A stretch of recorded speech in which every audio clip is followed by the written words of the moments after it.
అవకాశం ఇచ్చిన ముందుగా మీకు ధన్యవాదాలు సార్. గవర్నర్ గారితో ఆయన ప్రసంగంలో అన్ని అవాస్తవాలే మాట్లాడించారే తప్ప ఏ ఒక్క వాస్తవం ఇందులో లేదన్నది వాస్తవం అధ్యక్ష. ముఖ్యంగా వ్యవసాయం, ఈరోజు వ్యవసాయ రంగం వ్యవసాయ రైతులు ఎంత ఇబ్బందుల్లో ఉన్నారంటే వీళ్ళు చెప్పినట్లు ఉదాహరణకు అనంతపురం జిల్లానే తీసుకొని స్టార్ట్ చేయడం జరిగింది అధ్యక్ష. అత్యల్ప వర్షపాతం నమోదై అనంతపురంతో సహా చారిత్రాత్మకంగా కరువుకు నిలయమైన ప్రాంతాలు నేడు ఉద్యాన కేంద్రాలుగా మారుతున్నాయని అధ్యక్ష.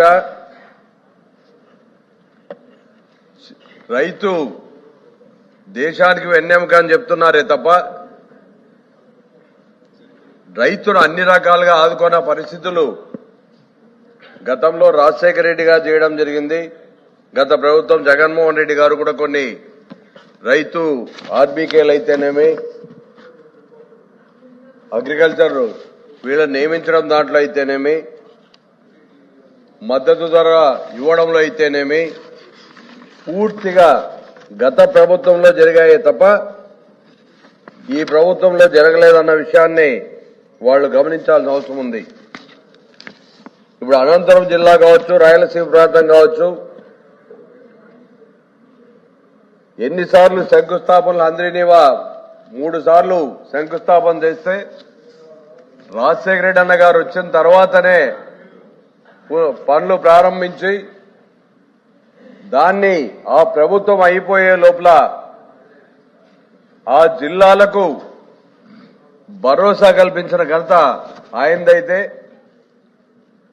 దాని తర్వాత అది చేయడం వల్లనే ఈరోజు అనంతపురం జిల్లాలో నీళ్లు మాకు ఎలాంటి పరిస్థితుల్లో ఒక పంటన్న గ్యారెంటీ వస్తుందనే భరోసాని రాజశేఖర రెడ్డి అన్న గారు ఇవ్వడం జరిగింది అధ్యక్ష. గత 5 సంవత్సరాల్లో జగన్మోహన్ రెడ్డి గారు సుమారుగా 10,000 పైబడి రైతు భరోసా కేంద్రాలు ఆర్బీకేలు పెట్టడం జరిగింది అధ్యక్ష. వాటి వల్ల ప్రతి రైతుకి ఎరువులకు కానీ విత్తనానికి కానీ వాళ్ళు పండించిన పంటకు గాను అక్కడే వాళ్ళ గ్రామంలోనే అన్ని వసతులతో మార్కెటింగ్ అమ్మడానికి కానీ అన్ని రకాలుగా చేయుతూ ఉండేది ఇచ్చిన ఘనత జగన్మోహన్ రెడ్డి గారి అధ్యక్ష. సుమారుగా 10 గ్రామీణ ప్రాంతాల్లోనే 10,546 ఆర్బీకేలు సేవలు అందించాయి అధ్యక్ష.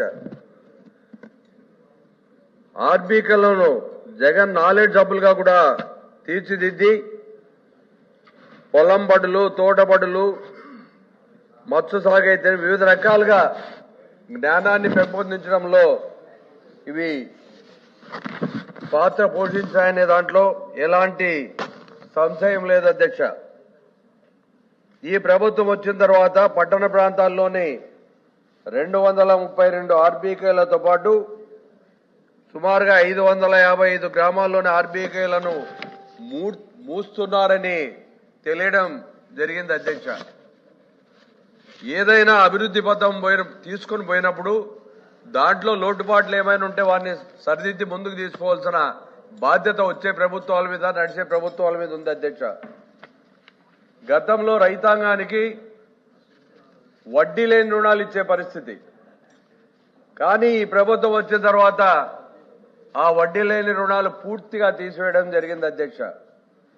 రైతుకు ప్రోత్సాహం ఇచ్చే పరిస్థితుల్లో గత ప్రభుత్వం ₹1,00,000కు 2 లక్షలకు వడ్డీ లేని రుణాలు ఇస్తే ఈ ప్రభుత్వం ఇప్పుడున్న పరిస్థితుల్లో 3 లక్షల రూపాయలకి వడ్డీ లేని రుణాలు ఇవ్వాల్సిన బాధ్యత ఈ ప్రభుత్వంపై ఉందన్న విషయాన్ని తమ ద్వారా గుర్తు చేస్తున్నా అధ్యక్ష.